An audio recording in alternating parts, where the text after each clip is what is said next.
పిత పుత్ర పవిత్రాత్మనామమున ఆమేన్. ఈరోజు ఏప్రిల్ 20వ తారీఖు. యోహాను సువార్త 6వ అధ్యాయము 22వ వచనము నుండి 29వ వచనం వరకు.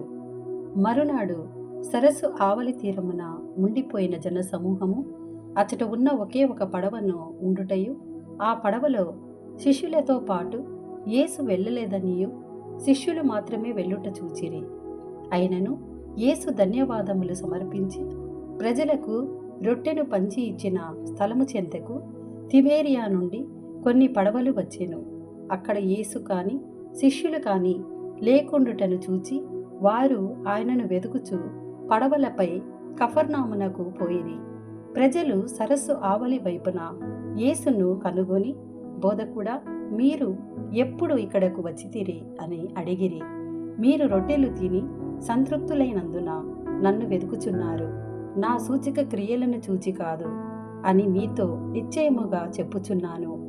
అశాశ్వతమైన భోజనమునకై శ్రమింపవలదు, నిత్య జీవమును చేకూర్చు శాశ్వత భోజనమునకై శ్రమింపుడు.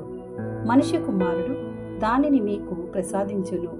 ఏలయన తండ్రి దేవుడు ఆయనపై అంగీకారపు ముద్రను వేసియున్నాడు అని యేసు సమాధానమిచ్చెను.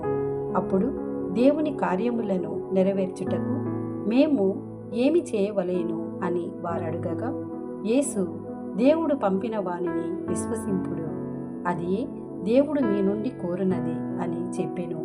ఇది ప్రభుని వాక్కు. సర్వేశ్వరునికి వందనాలు.